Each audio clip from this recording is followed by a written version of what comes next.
കാലമാടന്റെ പെണ്ണ്. രചന നിലാവിന്റെ കൂട്ടുകാരി. അവതരണം സാലിം കരുളായി.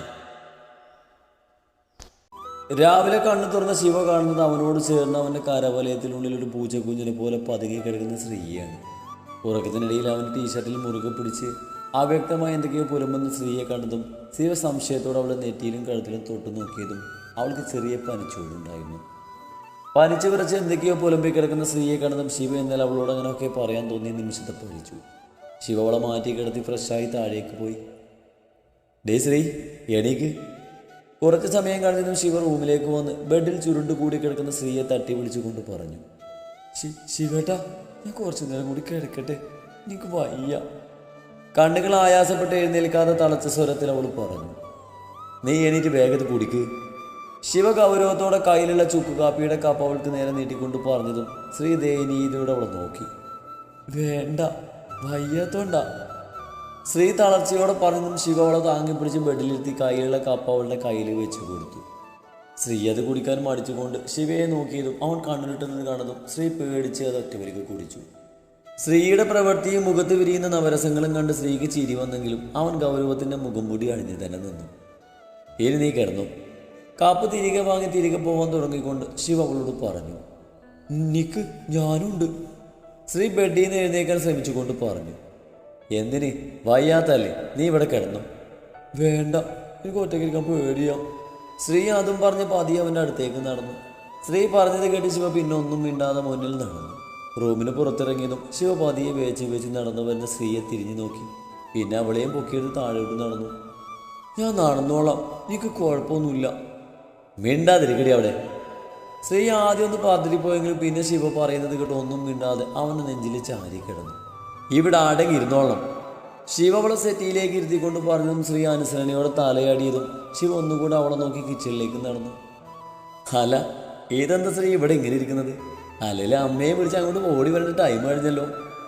അങ്ങോട്ട് വന്ന ആരും സെറ്റിയിൽ കണ്ണടച്ച് ചാരിയിരിക്കുന്ന സ്ത്രീയെ കണ്ട് ചോദിച്ചു. ഒന്നുമില്ല അരുണേട്ടാ, ചെറിയൊരു പനി. ശ്രീ അവനെ കടന്ന് പുഞ്ചിരിക്കാൻ ശ്രമിച്ചുകൊണ്ട് പറഞ്ഞു. എന്തു പറ്റി പെട്ടെന്ന് പനിക്കാൻ? അത് പിന്നെ ഇവിടേക്ക് ഇന്നലെ രാത്രി സാഹിബിന്റെ പ്രേതം വന്നു. ഏത് സാഹിബിന്റെ പ്രേതത്തെക്കുറിച്ച് നീ പറയുന്നേ? അതോ, പണ്ട് ഇവിടെ വെച്ച് സൂയിസൈഡ് ചെയ്ത സാഹിബിന്റെ. ഞാൻ കണ്ടു കറുത്തിൻ്റെ ആ രൂപത്തെ. കറുത്തിൻ്റെ സാഹിബിന്റെ രൂപം? ഇവിടെ ആരും സൂയിസൈഡ് ചെയ്തിട്ടില്ലല്ലോ. അല്ല, നിന്നോട് ആരതൊക്കെ പറഞ്ഞേ? ശിവേട്ടനാ. എന്നിട്ട് അവനെവിടെ? അരുണിന്റെ ചോദ്യം കിടന്ന് ശ്രീ കണ്ടുകൊണ്ട് കിച്ചണിലുണ്ടെന്ന് കാണിച്ചു കൊടുത്തു. നീ ഇവിടെ ഇരിക്ക്, ഞാനവനൊന്ന് കണ്ടേച്ചു വരാം. എന്താ സാറേ, ഭാര്യയ്ക്ക് പനി പിടിച്ചപ്പോ കിച്ചൺ ഡ്യൂട്ടി ഏറ്റെടുക്കേണ്ടി വന്നോ? കിച്ചണിൽ തകർത്ത് പാചകത്തിൽ ഏർപ്പെട്ടിരിക്കുന്ന ശിവയെ കണ്ടതും അരുൺ കളിയായി ചോദിച്ചു. ഒന്ന് പോയടാ, ഇവിടെ വന്നേ പിന്നെ വാക്ക് രുചിയായിട്ട് എന്തെങ്കിലും കഴിക്കണമെങ്കിൽ ഞാൻ തന്നെ കിച്ചണിൽ കയറേണ്ട അവസ്ഥയാണ്. ഇവിടെ വന്നിട്ടാ അവൾ എന്തെങ്കിലും ചിലത് പഠിച്ചത്. നീനൊക്കെ അങ്ങനെ തന്നെ വേണടാ. നീ എന്തിനാ ആ കുഞ്ഞിനെ ഇല്ലാത്ത സാഹിബിന്റെ പ്രയത്നെ കഥയും പറഞ്ഞ് പേടിപ്പിച്ചത്? വെറുതെ ഒന്ന് കൊട്ടിയതാ. പുറമേ കാണുന്ന ഈ ധൈര്യവും വർത്താനൊക്കെ ഉള്ളൂന്ന് ഇപ്പഴാ അറിയുന്നത്. ഏതോ ഇല്ലാത്ത കറുത്ത രൂപത്തെ കണ്ടു വന്ന് പേടിച്ചിരുന്നു. പക്ഷേ പേടിച്ച് പനിക്കൊന്നും കരുതിയില്ല. ദാ, അവൾ പറഞ്ഞത് സത്യം. അവൾ ഇന്നലെ അങ്ങനെ ഒരു കാഴ്ച കണ്ടിരുന്നു. പക്ഷേ അത് പ്രേതോ ഭൂതോ അല്ലായിരുന്നു. What you mean? ശിവാനൻ പറഞ്ഞത് കേട്ട് അവന് നേരെ തിരിഞ്ഞുകൊണ്ട് ചോദിച്ചു. അതേടാ, ഞാൻ ഇന്നലെ ക്ലബിൽ പോയി വീട്ടിലേക്ക് വന്നപ്പോഴേക്ക് ഒരുപാട് വൈകിയിരുന്നു. അപ്പോഴെ കണ്ടേ ഇവിടുന്ന് ഒരു ബ്ലാക്ക് റൈൻ കോട്ട് ധരിച്ച ഒരാൾ പോകുന്നത്. വ്യക്തമായില്ലെങ്കിലും മുഖം ചെറുതായി കണ്ടിരുന്നു. എന്നിട്ട് നീ ഇത് ഇപ്പോഴാണോ പറയുന്നത്? അത് പിന്നെ ഇന്നലെ രണ്ടെണ്ണം അടിച്ചിരുന്നുകൊണ്ട് അതിൻ്റെ എഫക്റ്റിൽ എനിക്ക് തോന്നിയാന്നൊക്കെ എഴുതിയത്. ആ, നീ അത് വിടറ, വല്ല കള്ളന്മാരാകും. വേണേ നമുക്ക് പോലീസിൽ ഒരു പരാതി കൊടുക്കാം. അതിൻ്റെ ഒന്നും ആവശ്യമില്ല. ഇല്ലെങ്കിൽ വേണ്ട.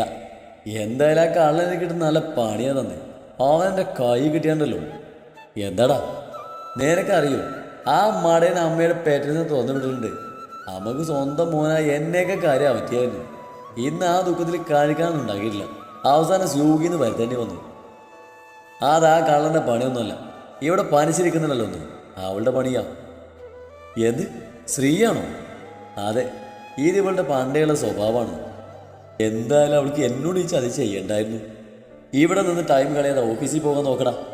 അല്ല, നീ ഇല്ലാസേക്ക് ഞാനിന്ന്. അല്ലേ വേണ്ട, ഞാൻ പോവാ. ബായ്. അരുൺ ശിവയുടെ നോട്ടം കണ്ടത് മാറ്റി പറഞ്ഞുകൊണ്ട് വേഗം അവിടുന്ന് സ്കൂട്ടായി. ആ അച്ചാർ തോണ്ടി തിന്നത് കഞ്ഞി കുടിക്കാൻ നോക്കടി. ശിവ കഞ്ഞിയിലേക്ക് തോട്ടു കൂട്ടാൻ കൊടുത്ത അച്ചാറ് മാത്രം തിന്നുകൊണ്ട് കഞ്ഞി കുടിക്കാതിരിക്കുന്ന സ്ത്രീയെ കണ്ട് ശബ്ദം കടുപ്പിച്ച് പറഞ്ഞു, എനിക്ക് കഞ്ഞി വേണ്ട, എനിക്കിത് ഇഷ്ടമല്ല.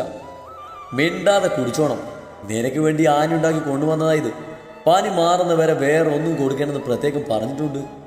എനിക്കിപ്പോൾ പനിയൊന്നുമില്ല, കണ്ടോ എല്ലാം മാറി. സ്ത്രീ കഞ്ഞി കുടിക്കാൻ മടിച്ചുകൊണ്ട് പറഞ്ഞു. അത് നീയല്ല തീരുമാനിക്കുന്നേ, മിണ്ടാതെ അത് കുടിക്ക്. എനിക്ക് വേണമെന്ന് പറഞ്ഞില്ലേ, എനിക്കെൻ്റെ വല്യമ്മയും അമ്മയൊക്കെ കാണണം. പിന്നെ ഇപ്പോഴും നീ ചെറിയ കുട്ടിയാണല്ലോ, പനി വരുമ്പോഴേക്കും അമ്മയെ കാണുമെന്ന് പറഞ്ഞ കറിയാൻ. നിങ്ങൾക്ക് അസൂയ, എനിക്ക് അവരെ കാണണം. സ്ത്രീ കണ്ണുകൾ നിറച്ച് വിതുമ്പുന്ന ചുണ്ടുകളോടെ പറഞ്ഞു. ഇപ്പം ഏതായാലും കാണാൻ പറ്റില്ല, വേണേ കോൾ ചെയ്തോ. അത് വേണ്ട, അപ്പം അവരൊക്കെ അറിയും എനിക്ക് പനിയാണെന്ന്. അപ്പം അവർക്ക് സങ്കടമാവില്ലേ? സ്വയം വരുത്തി വെച്ചതല്ലേ. നിങ്ങൾ കാരണം എനിക്ക് പനി വന്നേ. എന്തിനാ വെറുതെ ഇല്ലാത്ത സാഹിബിൻ്റെ പ്രേതത്തിനെ കുറിച്ച് പറഞ്ഞ് എന്നെ പേടിപ്പിച്ച്? നോക്കണ്ട, അതിനായിട്ട് പറഞ്ഞു നിങ്ങളെന്നെ പേടിപ്പിക്കാൻ വേണ്ടി പറഞ്ഞതാണെന്ന്. സ്ത്രീ പറഞ്ഞത് കേട്ട് ശിവ ഒന്നും മിണ്ടാതെ അവളുടെ അടുത്തേക്ക് ഇരുന്ന് അവളുടെ കയ്യിൽ നിന്നും പൊടിയേരി കഞ്ഞി നിറച്ച ബൗള് വാങ്ങി ഒരു സ്പൂണ് കഞ്ഞി കോരി അവൾക്ക് നേരെ നീട്ടി. ബാതുറകടി, എനിക്ക് കഞ്ഞി ഇഷ്ടമല്ല. കഞ്ഞി ഇത് കഴിക്ക്, ഇല്ലേ നിന്റെ പനി മാറാൻ ഹോസ്പിറ്റലിൽ കൊണ്ടുപോയി ഇഞ്ചക്ഷൻ എടുപ്പിക്കും. അത് വേണോ? വേണ്ട. ശിവ പറയുന്നത് കേട്ട് സ്ത്രീ പേടിയോടെ അവൻ കോരി തരുന്ന കഞ്ഞി മടിയോടെ കുടിച്ചുകൊണ്ടിരുന്നു. സ്ത്രീക്ക് കഞ്ഞിയും മെഡിസിനും കൊടുത്ത് ഉണ്ണിയെ കോൾ ചെയ്ത് നിൽക്കുവായിരുന്നു ശിവ. ഡാ ശിവ, ശ്രീ എന്തേ? ഇവിടെ ഉണ്ട്. അവൾ വിളിച്ചിട്ട് കിട്ടുന്നില്ല, അതാ നിന്നെ വിളിച്ചേ. അവൾ കിടക്കടാ. അവൾക്ക് എന്തു പറ്റി? ഒന്നുമില്ല, ഒരു തലവേദന. ശിവക്കപ്പം അങ്ങനെ പറയാനാണ് തോന്നിയത്. എന്നിട്ട് കുഴപ്പമൊന്നുമില്ലല്ലോ. ഹേയ് കൂൾ, നീ എന്തിനാ ടെൻഷൻ ആവുന്നേ? അവൾക്ക് ചെറിയൊരു തലവേദനയാണ്. ഡാ, അവൾക്ക് നല്ല വേദന ഉണ്ടെങ്കിൽ അവളുടെ കയ്യിലുള്ള മെഡിസിൻ എടുത്ത് കൊടുക്കണേ. അവൾക്ക് ഈ മെഡിസിൻ കഴിക്കാൻ ഭയങ്കര മടിയാ. ആടാ, പിന്നെ അവൾക്ക് സ്ഥിരം ഉണ്ടാകാറുണ്ട് ഹെഡ് പെയിൻ. അല്ല, മെഡിസിൻ അവളുടെ കയ്യിൽ സ്റ്റോക്ക് ഉണ്ടെന്ന് പറഞ്ഞത് കൊണ്ട് ചോദിച്ചതാ.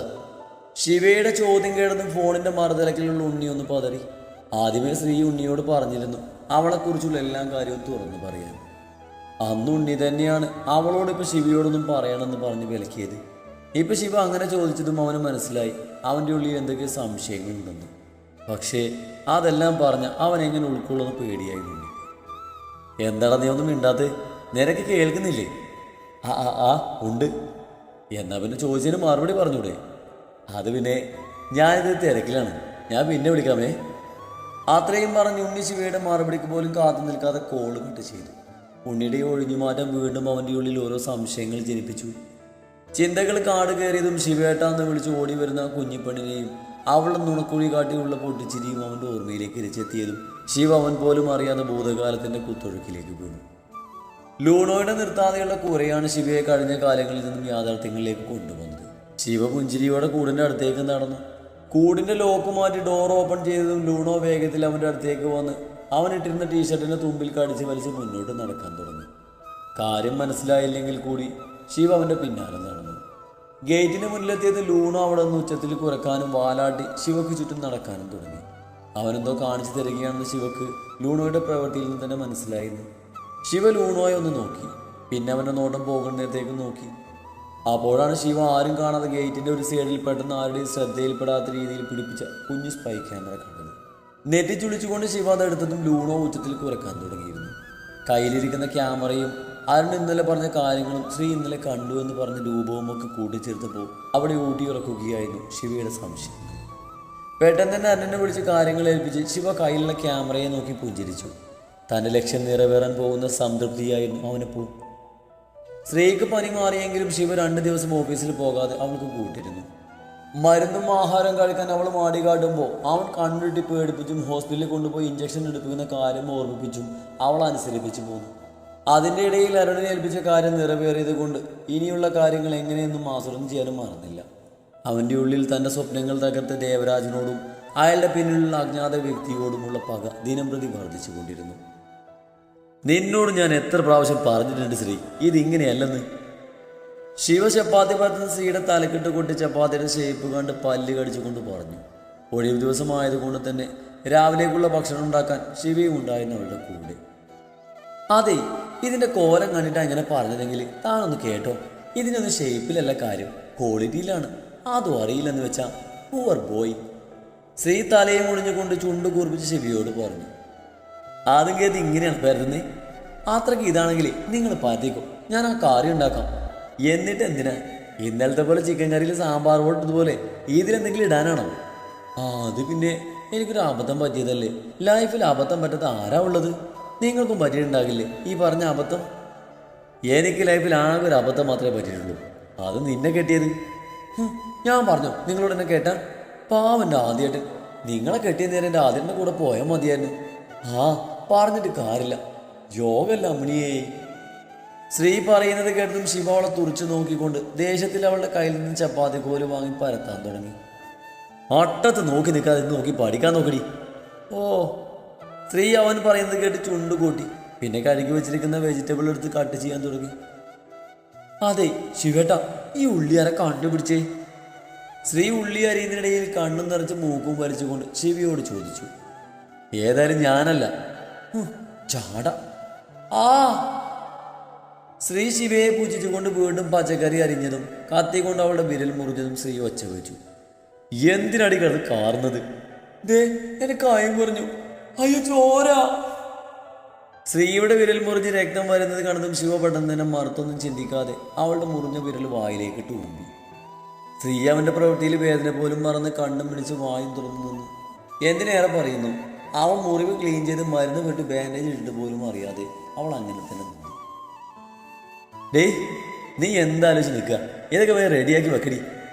ശിവ അവളുടെ നൃത്തം കണ്ട് അവളുടെ തലക്കൊരു കിഴുക്ക് കൊടുത്തുകൊണ്ട് പറഞ്ഞു. ഞാനോ? എന്നെ കൈ മുറിഞ്ഞതല്ലേ, അതുകൊണ്ട് എനിക്കൊരു റെസ്റ്റ്. പിന്നെ ഈ കുഞ്ഞു മുറിവിനൊക്കെയാണല്ലോ റെസ്റ്റ് എടുക്കുന്നത്. കിച്ചണിൽ കയറുമ്പോൾ ഇതൊക്കെ സ്വാഭാവിക, അതുകൊണ്ട് ആടമെടുക്കാതൊക്കെ പെടുന്ന റെഡിയാക്കി കൊണ്ടുപോവാ. കാലമാടൻ. ശ്രീ അവൻ പോകുന്ന വഴിയെ നോക്കി അതും പിടിച്ച് ഓരോന്ന് ചെയ്യാൻ തുടങ്ങി. ഹായ് സുഹൃത്തുക്കളെന്ന് പാത്ത് ചെറുതായതെന്താണോ ശബ്ദം അടഞ്ഞിട്ടുണ്ടോ? എന്തോ പിന്നെ ജലദോഷത്തിൻ്റെ എന്തോ പ്രശ്നമാണെന്ന് തോന്നുന്നു. അപ്പോൾ മാക്സിമം എന്താണെന്ന് ചാനൽ കഥ നിർത്താനാവില്ലെന്ന് കരുതിയിട്ടാണ് ഇല്ല ശബ്ദം വെച്ചിട്ടാണ് റെക്കോർഡ് ചെയ്യുന്നത് കേട്ടോ. അപ്പോൾ അതുകൊണ്ട് ലൈക്ക് കുറയ്ക്കരുത്. ഓക്കെ.